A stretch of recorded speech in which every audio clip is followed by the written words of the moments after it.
আজকের এই ভিডিওতে আমরা রায়ামার্টিন প্রশ্ন বিচিত্রা 2025 মাধ্যমিক যে তোমাদের ভলিউম 1 রয়েছে সেখান থেকে দ্বিতীয় ইউনিট টেস্টের জন্য ভূগোল বিষয়ে 278 নম্বর পেজে যে তোমাদের 6 নম্বর স্কুল রয়েছে এই প্রশ্নপত্রের উত্তর নিয়ে আলোচনা করব। একের দাগে প্রশ্ন বলছে বায়ুর চাপ মাপা যন্ত্রটির নাম হলো ব্যারোমিটার। অপশান নাম্বার গ। ঋতু পরিবর্তন দেখা যায় না নিরক্ষীয় জলবায়ু অঞ্চলে।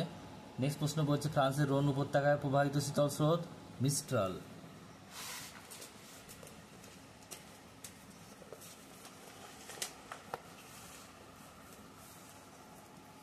নেক্সট প্রশ্ন পরেরটা বলছে সূর্য, চাঁদ, সূর্য, পৃথিবী, সৌররেখিক অবস্থানকে বলা হয় কি? সিজিগি। বলছে এল নিনো প্রভাব দেখা যায় প্রশান্ত মহাসাগরে। ভারতের বৃহত্তম কফি উৎপাদক জেলা হলো চিকমাগালুর। ভারতের বৃহত্তম সমুদ্র বন্দর এটা মুম্বাই। গোলাপি শহর নামে পরিচিত জয়পুর। এরপরে প্রশ্নগুলো হচ্ছে শুদ্ধ অশুদ্ধ লিখতে হবে।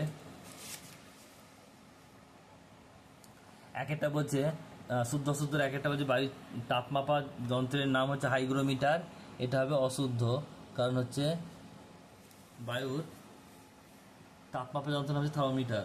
পরের প্রশ্ন দেখো, পরেরটা কি বলছে। নেক্সট প্রশ্ন বলছে যে পৃথিবীর অ্যালবেডোর পরিমাণ 51%, এটা অবশ্যই ভুল হবে, এটা হবে কত? অ্যালবেডো 34%, 34%। নেক্সট প্রশ্ন তিনেরটা বলছে পৃথিবী ও চাঁদের মধ্যে দূরত্ব সর্বাধিক হলে তাকে বলা হয় অ্যাপোজি, এটা শুদ্ধ বা ঠিক। নেক্সট প্রশ্ন বলছে চারেরটা সমুদ্রে ভাসমান বিশাল বরফের স্তূপকে হিমশৈল বলে, এটাও হবে শুদ্ধ। নেক্সট হচ্ছে পরের প্রশ্ন দুয়ের দাগে দুয়েরটা কি বলছে দেখে নাও। বলছে যে শূন্যস্থান পূরণ করো থার্মোস্ফিয়ারের অপর নাম ড্যাশ, উত্তর হবে আয়োনোস্ফিয়ার। উত্তর কি হবে? আয়োনোস্ফিয়ার।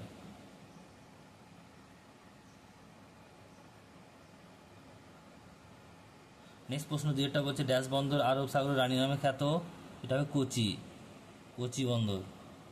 নেক্সট প্রশ্ন পরেরটা বলছে ড্যাশ শিল্পকে আধুনিক শিল্প দানব বলা হয়, এটা হবে কি? পেট্রোরসায়ন শিল্পকে।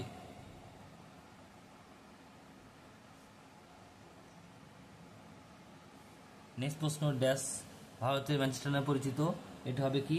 আহমেদাবাদ।